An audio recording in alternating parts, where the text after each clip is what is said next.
Hello everyone, welcome to sweet memories. Upcoming రివ్యూలోకి వెళ్ళిపోదాం. కౌశికిని అరెస్ట్ చేయడానికి ఇన్స్పెక్టర్ ఇంటికి వస్తారు. మేడం, మీకు కండిషనల్ బెయిల్ ఇచ్చిన టైం పూర్తయింది. మీరు నిర్దోషని నిరూపణ అవ్వలేదు కాబట్టి మిమ్మల్ని అరెస్ట్ చేసి తీసుకువెళ్ళాలి. సో మాకు కోఆపరేట్ చేయండి అని చెప్పి ఇంకలా ఇన్స్పెక్టర్ వెయిట్ చేస్తూ ఉంటారు. పాపం కౌశికి చాలా ఎమోషనల్గా ఫీల్ అయ్యి ఆ బాబుని అలా ప్రేమగా చూసుకుంటూ ఉంటుంది. ఇంకప్పుడే పక్కన కాచి ఉండడంతో కాచి చేతికి బాబుని ఇస్తుంది. పాపం కౌశికి, కాచి నువ్వు వీడిని జాగ్రత్తగా చూసుకోవాలి సరేనా అని అంటుంది. అక్క, నీ బాబు నా బాబు వేరువేరా? ఖచ్చితంగా వీడిని జాగ్రత్తగా చూసుకుంటానక్క అని చెప్పి పాపం ఏడుస్తూ ఉంటుంది కాచి. ఇంకలా బాబునేమో కాచికి అప్పచెప్పి పాప కీర్తినేమో పాపం సుధాకర్కి అప్పచెప్పి బాధగా పోలీస్ స్టేషన్ వైపు అడుగులు వేస్తూ ఉంటుంది కౌశికి. కరెక్ట్గా అదే టైంకి జగదాత్రి, కేదార్ బైక్ పై వస్తారు. ఆగండి ఇన్స్పెక్టర్, ఎక్కడికి తీసుకెళ్తున్నారు మా వదినని అని అడుగుతుంది జగదాత్రి. మీకు ఆల్రెడీ ఇన్ఫామ్ చేశాం కదా, ఇప్పుడు తను దోషి అని ప్రూవ్ అయింది, నిర్దోషి అని ప్రూవ్ అవ్వలేదు కాబట్టి తన్ని తీసుకువెళ్తున్నాం అని అంటారు. ఇంకా వెంటనే జగదాత్రి అలా కోపంగా చూస్తూ ఉంటుంది. వెంటనే కాచి, జగదాత్రి ఇప్పుడు ఎలాంటి తప్పు చేయలేదని నిరూపణ అయిందా? అక్క తప్పు చేయలేదనడానికి సాక్ష్యాలు దొరికాయా? చెప్పు చెప్పు జగదాత్రి అని అడుగుతూ ఉంటుంది పాపం కాచి. ఇంకా ఏం చెప్తుందానని యువరాజ్, నిషిక, వైజయంతి చూస్తూ ఉంటారు. సాక్ష్యం దొరికింది అని అంటుంది జగదాత్రి. ఒక్కసారిగా షాక్ అయిపోతారు ఫ్యామిలీ మెంబర్స్ అందరూ. కౌశికి, సుధాకర్, కాచి, బూచి హ్యాపీగా ఫీల్ అయితే యువరాజ్, నిషిక, వైజయంతి మాత్రం మైండ్ బ్లాక్ అయిపోతుంది. ఏంటి దొరికిందా? ఎలా దొరికింది అని అడుగుతాడు యువరాజ్. ఎందుకంత కంగారు పడుతున్నావు యువరాజ్? చూపిస్తాను కదా, రండి అందరూ లోపలికి రండి. ఆ ఇన్స్పెక్టర్ గారు, మీరు మీ ఫోన్కి వచ్చిన వీడియోని ఒక్కసారి చూసుకోండి, మీకే అర్థమవుతుంది అని అంటుంది దాత్రి. ఇంకా వెంటనే తన ఫోన్కి ఒక వీడియో వస్తుంది. ఆ వీడియోలో జేడి అండ్ కేడి ప్రెస్ మీట్ పెడతారు. ఆ ప్రెస్ మీట్లో చాలా క్లియర్గా ముగ్గురు ఎంప్లాయీస్ని ఇరికించిన నాలుగో వ్యక్తి ఒకడు ఉన్నాడు. వాడికి మేనేజర్కి పడదు. ఎలా అయినా మేనేజర్ చైర్ని కైవసం చేసుకోవాలని, ఎలా అయినా మేనేజర్ని పాత పగల వల్ల చంపేయాలని ఈ ముగ్గురు అమ్మాయిల సహాయంతోనే వాడిదంతా చేశాడు అని చెప్పి ఇంకా మొత్తం చెప్తూ ఉంటారు. అదంతా విని ఒక్కసారిగా జగదాత్రి వాళ్ళు ఇంకా కౌశికి వాళ్ళైతే షాక్లో ఉండిపోతారు. చూస్తూ ఉంటారు అదంతా. ఇంకా వెంటనే పాపం కౌశికి హ్యాపీగా ఫీల్ అవుతుంది. కాబట్టి మేనేజర్ వాళ్ళ తరపు వాడు, వాళ్ళ చుట్టం వాడే కాబట్టి వాడిని మేము అరెస్ట్ చేసామని చెప్పి సాక్ష్యాలతో సహా అక్కడ అన్నీ పెట్టేసరికి ఇంకా కౌశికి చాలా అంటే చాలా హ్యాపీగా ఫీల్ అవుతుంది. ఇంకా అలా ప్రాబ్లం అనేది సాల్వ్ అయిపోవడంతో ఇన్స్పెక్టర్ కూడా అక్కడి నుండి వెళ్ళిపోతారు. యువరాజ్, నిషిక, వైజయంతి మాత్రం లోపలికి వచ్చి ఇంకా చాలా ఇరిటేటింగ్గా ఫీల్ అవుతూ ఉంటాడు. యువరాజ్ తన చేతికి దొరికిన వస్తువులన్నిటినీ పగలకొడుతూ, ఎన్ని ప్లాన్లు వేసినా ఏమి చేయలేకపోతున్నాను, అసలు అక్కని నేనేమి చేయలేనా, జైలుకి పంపించలేనా, ఆ కుర్చీని, ఆ కంపెనీ సీఈఓ బాధ్యతని నేను తీసుకోలేనా అని చెప్పి గట్టిగా అరుస్తూ ఉంటాడనమాట. అలా ఇంకా యువరాజ్, అబ్బోడా నువ్వు ఇప్పుడు ఇలా గట్టిగా అరిచావనుకో, నువ్వు కోపంగా ఉన్నావని ఇంట్లో వాళ్ళందరికీ తెలిసిపోద్దురా అబ్బోడా, కాబట్టి ఏది చేసినా సైలెంట్గా చేయాలి అని అంటుంది వైజయంతి. కరెక్టే, కానీ ఏం చేయాలో అర్థం కావట్లేదమ్మా, ఎలా తప్పించాలో అర్థం కావట్లేదు, అక్క దగ్గర నుండి ఆ ఎండి చైర్ని ఎలా లాక్కోవాలో అర్థం కావట్లేదు అని అంటాడు యువరాజ్. అబ్బోడా ఇప్పుడే కదరా కేసులో ఇరుక్కొని బయటపడింది, కాబట్టి ఇంక నువ్వు ఎక్కువగా తన గురించి ఆలోచించొద్దు, అర్థమైందా? తన గురించి ఆలోచించడానికి మనం తర్వాత చేద్దాం, ఇప్పుడే మళ్ళీ మనం ఏదో ఒకటి ప్లాన్ చేసామనుకో ఖచ్చితంగా మన మీద వాళ్ళకి డౌట్ వచ్చేస్తుంది. ఈసారి మీ నాయన కూడా నిన్ను వదిలిపెట్టడు, ఖచ్చితంగా నిన్ను బయటికి గెంటేస్తాడు. అలాంటి సిచ్యువేషన్ని మనం ఎప్పటికీ తెచ్చుకోకూడదురా అబ్బోడా. కాబట్టి ఇప్పుడు కాదు, నేను చెప్తాను, సమయం కోసం ఎదురు చూద్దాం అని చెప్పి ఇంకలా యువరాజ్ని కంట్రోల్ చేస్తూ ఉంటుంది వైజయంతి. ఇది ఇలా ఉండగా మార్నింగ్ అవుతుంది. జగదాత్రి, కేదార్ జేడీ కేడీగా మారి అలా ఇంకా వెళ్తారనమాట. పోలీస్ స్టేషన్కి వెళ్ళి ఇంకా ఏదైనా కేసెస్ ఉన్నాయా అని చెప్పి సాల్వ్ చేయడానికని ఫైల్స్ తీస్తూ ఉంటారు. అప్పుడే కరెక్ట్గా జేడీకి మినిస్టర్ తాయారు ఫోన్ చేస్తుంది. మినిస్టర్ తాయారు ఫోన్ లిఫ్ట్ చేస్తుంది జేడీ. హలో, ఏంటి మేడం అని అడుగుతుంది జేడీ. ఏంటి జేడీ, వాయిస్లో బేస్ మారింది? నేను నీతో ఒక ముఖ్యమైన విషయం మాట్లాడాలి, నువ్వు వస్తావా అని అడుగుతారు. వస్తున్నాం అని చెప్పి జేడీకేడి ఇద్దరు మినిస్టర్ తాయారు వాళ్ళ ఇంటికి బయలుదేరుతారు. ఇంకలా మినిస్టర్ తాయారు చూస్తూ ఉంటుంది. వెంటనే మినిస్టర్ తాయారు, ఏంది మీకు ఇంపార్టెంట్ కాల్స్ గిట్లేమైనా వచ్చాయా అని అడుగుతుంది. ఇంపార్టెంట్ కాల్సా, ఏంటవి అని అడుగుతారు. ఓ, అంటే నీకు ఆ జగదాత్రి ఫోన్ చేయలే అనమాట. చూడు జేడీ, నేను నీకు ఒక బంపర్ ఆఫర్ ఇస్తా. ఆ జగదాత్రి వాళ్ళ ఇంట్లో ఒక డైరీ ఉంది. ఆ డైరీని నువ్వే ఎలా అయినా నాకు తీసుకొచ్చి ఇవ్వాలి. ఒకవేళ నువ్వు ఆ డైరీ నాకు ఇచ్చావనుకో, నేను ఆ డైరీని తీసుకొని నిన్ను డీజీపీగా ప్రమోట్ చేస్తా. కాలు మీద కాలేసుకొని కూర్చో. జీవితాంతం నువ్వు కష్టపడినా చూడనంత సంపాదన డబ్బుని నేను నీకొక్క 6 నిమిషంలో ఇస్తా. ఏమంటావు? ఎవరో ఒకరికి లైఫ్లో ఒక ఛాన్స్ వస్తుంది. నీకు ఈరోజు ఆ ఛాన్స్ వచ్చిందనుకో, నాతో చేతులు కలుపు అని అంటారు. వెంటనే ఇంకా జగదాత్రి పైకి లేచి అలా ఇంకా కుర్చీని కరెక్ట్గా మినిస్టర్ తాయారు ముందు వేసుకొని కూర్చుంటుంది. ఏంటి మినిస్టర్ గారు, ఏం మాట్లాడుతున్నారు మీరు? ఈ జేడీకి లంచం ఇవ్వాలనుకుంటున్నారా? ఒకసారి మీరు ఫ్లాష్ బ్యాక్లోకి వెళ్ళి చూసుకోండి, లేకపోతే పోలీస్ స్టేషన్కి వెళ్ళి జేడీ ఐపీఎస్ జేడీ ట్రాక్ రికార్డ్ని చూసుకోండి. ఇలా నాకు లంచం ఇస్తాను అన్న వాళ్ళు ఇప్పటివరకు భూమిపై లేరు. వాళ్ళు హ్యాపీగా వెళ్ళిపోయారు పైకి. మీరు కూడా పైకి పోవాలనుకుంటేనే ఇలాంటి మాటలు మీ నోట్లోండి వస్తాయి. చూడండి, ఇంకెప్పుడు నాతో ఇలాంటి డీల్ కుదుర్చుకోవద్దు అని అంటారు. ఓ, అటువైపేమో ఆ అమ్మి ఒప్పుకోవటం లేదు, ఇప్పుడేమో నువ్వు ఒప్పుకోవటం లేదు అంటే ఆ జగదాత్రిని చంపినా నీకు పర్లేదా అని అంటారు. ఇంకలా చూస్తూ ఉంటుందన్నమాట జేడీ. ఏంటి అని అంటారు. అవును, ఆ జగదాత్రిని చంపేస్తాను. అది మాత్రమే కాదు, నువ్వు సీక్రెట్గా దాచిపెట్టుండావే గంగాధర్, వాడిని కూడా వెతుక్కుంటూ వచ్చి చంపుతా అని అంటారు. ఏంటి, మాకే ఛాలెంజ్ చేస్తున్నారా అని అంటుంది.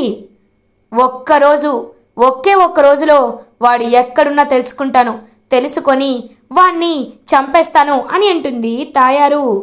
అవునా, ఓకే, మీరు చెప్పింది చాలా బాగుంది. నేను ఒక్కరోజు టైం ఇస్తున్నాను మినిస్టర్ గారు. నేను మీకు ఛాలెంజ్ చేస్తున్నాను. ఈ ఒక్క రోజులో గంగాధర్ ఎక్కడున్నాడో తెలుసుకోలేకపోయినా, ఆ డైరీని మీరు పట్టుకోలేకపోయినా, నెక్స్ట్ డే గంగాధర్ని ప్రెస్ వాళ్ళ ముందుకి తీసుకువెళ్ళి గతంలో జరిగిందంతా తవ్వి బయటికి తీస్తాను. ఇది ఈ జేడీ ఛాలెంజ్ అని చెప్పి అక్కడి నుండి వెళ్ళిపోతుంది జేడీ. ఇంకా కేడీ కూడా అలా వెళ్ళిపోతుంటే ఒక్కసారిగా షాక్లో ఉండిపోతుంది తాయారు. వెంటనే తాయారు వాళ్ళ తమ్ముడు వచ్చి, అయ్యిందా అక్క, బాగా అయ్యిందా? ఎవరితో తలగొక్కోకూడదో వాళ్ళతోనే గోక్కున్నావు. ఇప్పుడు చూడు, సింహం వేట కోసం వెళ్తున్నట్టు ఆ జేడీ వేట కోసం వెళ్తుంది. రేపు వాళ్ళు ఖచ్చితంగా ప్రెస్ మీట్లో నీ గురించి అందరికీ చెప్తారక్క. వాళ్ళకి లేని ఆలోచనని నువ్వే పుట్టించావక్క అని అంటాడు మినిస్టర్ తమ్ముడు. రేయ్, నీకింకా ఈ తాయారు గురించి తెలీదురా, నేనంటే ఏంటో వాళ్ళకు కాదు నీకు చూపిస్తా అని చెప్పి అక్కడి నుండి వెళ్ళిపోతుంది తాయారు. ఇది ఇలా ఉండగా ఈవినింగ్ అవుతుంది. కౌశికి చాలా హ్యాపీగా ఇంకా వర్క్ చేసుకుంటూ ఉంటే అప్పుడే కరెక్ట్గా ఇంకా కాచి అయితే అటు ఇటు తిరుగుతూ ఉంటుంది. ఇంకా వెంటనే కౌశికి కాచిని పిలిచి, కాచి, బూచి ఇటు రండి అని అంటారు. ఏంటి వదినా అని అంటాడు బూచి. బూచి, ఇదిగో నీకోసం అని చెప్పి ఇంకా ఒక చెక్ ఇస్తుంది. ఏంటి వదినా, ఏంటిది అని అడుగుతాడు బూచి. ఇది నీకోసమే బూచి, నువ్వు బిజినెస్ ట్రయల్స్లో ఉన్నావని నేను తెలుసుకున్నాను, కాబట్టి నాకు తెలిసిన ఒక ఫ్రెండ్ ఉన్నారు, అతనికి ఆ బిజినెస్లో ఒక పార్ట్నర్ కావాలంట. కాబట్టి నేను నిన్ను సజెస్ట్ చేశాను. జాబ్ లేదని ఎప్పటి నుండో బాధపడుతున్నావు కదా, కాబట్టి పార్ట్నర్షిప్కి క్యాపిటల్ నేను అరేంజ్ చేస్తున్నాను. నువ్వు ఇంకా హ్యాపీగా స్లీపింగ్ పార్ట్నర్గా ఉండొచ్చు. ఐ మీన్ క్యాపిటల్ కాంట్రిబ్యూట్ చేసి ప్రాఫిట్స్లో షేర్ తీసుకోవచ్చు. అండ్ నీ ఐడియాస్ ఇన్నోవేషన్స్ కూడా వాళ్ళకి నచ్చుతాయి. సో నువ్వు ఆల్ టైమ్ డ్యూటీ చేయొచ్చు అని అంటుంది కౌశికి. ఇంక వెంటనే కాచి చాలా హ్యాపీగా ఫీల్ అవుతుంది. అక్క అని చెప్పి వెంటనే కౌశికి కాళ్ళపై పడుతుంది. ఒక్కసారిగా కౌశికి ఏంటి కాచి ఏంటిది అని అడుగుతుంది. అక్క లేదక్క, నిన్ను తప్పుగా అర్థం చేసుకున్నానక్క. ఎప్పుడు డబ్బుల కోసం నువ్వు మాతో ఇవ్వకుండా మమ్మల్ని ఏడిపిస్తూ ఉంటావని నేను నిన్ను చాలా తప్పుగా అర్థం చేసుకున్నానక్క. కానీ ఇప్పుడు అర్థమైంది నువ్వు ఏది చేసినా మా మంచి కోసమే అని. ఖచ్చితంగా అక్క, నీ రుణం ఎప్పటికీ తీర్చుకోలేనక్క అని అంటుంది. నిన్న నేను నా కూతుర్ని కొడుకుని నువ్వు చూసుకుంటానని అమ్మగా మారుతానని ఎప్పుడన్నావో అప్పుడే నాకు అర్థమైంది కాచి. దేవుడు నీకు అంతా మంచే చేస్తాడు. త్వరలోనే మీకు మంచి బాబు పుట్టేలా చేస్తాడు, ఖచ్చితంగా చేస్తాడు అని చెప్పి ఇంకా హ్యాపీగా వాళ్ళిద్దరి వైపు చూస్తూ ఉంటే యువరాజ్ వాళ్ళు మాత్రం చూసుండవా అబ్బోడా, మనకి మాత్రం డబ్బులు ఇవ్వదు కానీ వాళ్ళకు మాత్రం ఎంతలా డబ్బులు ఇస్తుందో అని అంటారు. అవునమ్మా, చూస్తుంటే చాలా ఇరిటేటింగ్గా ఉంది అని అంటాడు యువరాజ్. అవునబ్బోడా, ఎలా అయినా కౌశికిని మాయం చేయాలబ్బోడా అని అంటారు. ఒక్కసారిగా ఇంకా షాక్ అయిపోతుంది వెంటనే వైజయంతి. నిషిక షాక్లో ఉంటుంది. అత్తయ్య అని అంటారు. అమ్మా నువ్వు చెప్పింది కరెక్టే నిషి, నీకేమీ తెలీదు, నువ్వు సైలెంట్గా ఉండు. ఎలా అయినా కౌశికి అక్కని కిడ్నాప్ చేస్తే ఆస్తంతా మన పేరు మీదకి రాయించుకుందాం. ఎలా అయితే వదినని కిడ్నాప్ చేసి ఖచ్చితంగా ఆస్తంతా మన పేరు మీదకి రాయించుకొని అప్పుడు తన్ని హ్యాపీగా వదిలేద్దాం అని నిషిక అంటుంది. అయితే నేను ఇప్పుడే మాట్లాడి వస్తాను, వదినని కిడ్నాప్ చేసి డాక్యుమెంట్స్పై సంతకం పెట్టించుకునేలా చేస్తాను అని చెప్పి ఇంకా యువరాజ్ అలా పక్కకి వెళ్ళి మీనన్కి కాల్ చేస్తాడు. హలో బాయ్, నువ్వు నాకు ఒక హెల్ప్ చేయాలి బాయ్. మా అక్కని కిడ్నాప్ చేసి తనతో ఎలా అయినా ఆస్తి పేపర్లు నాపై ట్రాన్స్ఫర్ అయ్యేలా సైన్ చేయించాలి బాయ్ అని అంటారు. అదెంత పని, ఖచ్చితంగా చేస్తాను ప్రిన్స్, నీకోసం చేస్తాను అని అంటాడు మీనన్. ఇంకలా హ్యాపీగా నవ్వుకుంటూ వస్తాడు అక్కడి నుండి యువరాజ్. ఇది ఇలా ఉండగా మార్నింగ్ అవుతుంది. జేడీ కేడి గంగాధర్ని ఒక సీక్రెట్ ప్లేస్కి షిఫ్ట్ చేయాలని చెప్పి చూస్తూ ఉంటారు. ఇంకా గంగాధర్ ఫేస్కి మాస్క్ వేసేసి మిమ్మల్ని ఒక సీక్రెట్ ప్లేస్కి తీసుకువెళ్తున్నాం, ఎందుకంటే మీకు మినిస్టర్ తాయారు నుండి ఆ హ్యూజ్ థ్రెట్ ఉంది, ఆ థ్రెట్ని ఖచ్చితంగా దాటేసేయాలంటే మీరు వెళ్ళాలి అని చెప్పి ఇంకలా చెప్తూ ఉంటే వెంటనే అలా ఇంకా మినిస్టర్ తాయారు చెప్పినట్లు ఛాలెంజ్ చేసినట్టు అలా ఇంకా అతన్ని ట్రాన్స్ఫర్ చేస్తూ ఉంటారు మాస్క్ వేసి. ఇంకలా కరెక్ట్గా జేడీ కేడి వెళ్తూ ఉంటే కొంతమంది రౌడీలు మినిస్టర్ తాయారు విక్కీ అందరూ జేడీ కార్కి అడ్డుగా నిలబడతారు. ఏంది జేడీ, షాక్ అయ్యావా? నాకు తెలుసు నేను నీకు టైం ఇచ్చిన వెంటనే నువ్వు విడి ప్లేస్ మారుస్తావని, అందుకే నేను ఇలా ప్లాన్ చేశాను. ఇప్పుడు చూడు నా ట్రాప్లో నువ్వు ఎలా చిక్కుకుండావో. రేయ్ ఇంకా చూస్తారండ్రా, ఆ గంగాధర్ని తీసుకురండి అని చెప్పి ఇంకలా చెప్తూ ఉంటే ఆ రౌడీలందరినీ ఫుల్గా కొడుతుంది జేడీ కేడి ఇద్దరు కలిసి రౌడీలని పట లేపుతూ కొడుతూ ఉంటారు. కాళ్ళు చేతులు చేస్తూ ఉంటారు. ఇంకలా విరిచి అందరినీ కొట్టి కరెక్ట్గా ఇంకా మినిస్టర్ తాయారు దగ్గరికి వస్తుందన్నమాట. వెంటనే జేడీ, ఏంటి తాయారు గారు అలా చూస్తున్నారు? ఓ, మిమ్మల్ని ఇక్కడి వరకు వచ్చి చంపకుండా ఉన్నానన్నా? సరే మీరు భలే ముచ్చట పడుతున్నారు కదా, తీసుకువెళ్ళాలని. చూడండి గంగాధర్ని అని అంటుంది జేడీ. ఇంకా వెంటనే వెళ్ళి మాస్క్ తీసేసరికి అక్కడ గంగాధర్ ఉండరు, వేరే వాళ్ళు ఉంటారు. ఒక్కసారిగా ఆ తాయారు షాక్లో ఉండిపోతుంది. ఏంటి షాక్ అయ్యారా? అయినా మీరు షాక్ అవ్వకపోతే కదా, మీ ప్లాన్ గురించి నాకు తెలుసు. ఆల్రెడీ గంగాధర్ని మేము ఎప్పుడో మార్చేశాం. ఇంకా మీకు వాడు దొరకడు అని అంటుంది జేడీ. జేడీ నన్నే మోసం చేస్తావా అని చెప్పి గట్టిగా కొడదామని చేయలేపితే ఇంకా చెయ్యి పట్టుకొని విరిచేస్తూ ఉంటుంది జేడి. చూడండి, మీరు మాపై అధికారంలో ఉండొచ్చు, కానీ ఒక్కసారి పోలీస్ ఆఫీసర్పై చెయ్యి పడితే ఎలా ఉంటుందో మీకు తెలియాలి. అందుకే మీకు జస్ట్ శాంపుల్ చూపిస్తున్నాను అని చెప్పి చెయ్యి గట్టిగా విరిచి ఇంకా పక్కన పెడుతుందనమాట. అలా జేడి మినిస్టర్ తాయారు రౌడీలందరూ ఎంత వెతికినా గంగాధర్ ఎక్కడా కనిపించడు. మినిస్టర్ గారు, మీరిచ్చిన టైం అయిపోయింది. 24 అవర్స్లో పట్టుకోమని చెప్పారు.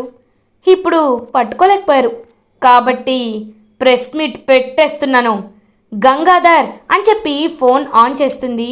ఓకే మేడం అని చెప్పి గంగాధర్ అలా ఇంకా తన దగ్గర ఉన్న వీడియోస్ అన్నిటితో ప్రెస్ మీట్ పెట్టి మొత్తం తాయారు గురించి చెప్పడం స్టార్ట్ చేస్తాడు. ఒకప్పుడు నా అన్నయ్య ఫ్యామిలీని చంపింది ఇదిగో ఆ దుర్మార్గుల తాయారుని అని చెప్పి ఇంకా సాక్ష్యాలతో సహా బయట పెట్టేసరికి ఒక్కసారిగా మినిస్టర్ తాయారు షాక్ అయిపోతుంది. వెంటనే ఇంకా ఐటీ వాళ్ళు వీళ్ళు అందరూ వచ్చి how is your source of income అని చెప్పి అడుగుతూ మినిస్టర్పై రైడ్ చేసి తన దగ్గర ఉన్న కోటాను కోట్ల బ్లాక్ మనీని సొంతం చేసుకొని అలా ఇంకా మినిస్టర్ తాయార్ని అరెస్ట్ చేయాలని దాన్ని పదవిలో నుండి తీసేయాలని చెప్పి అప్లికేషన్ పెడతారు.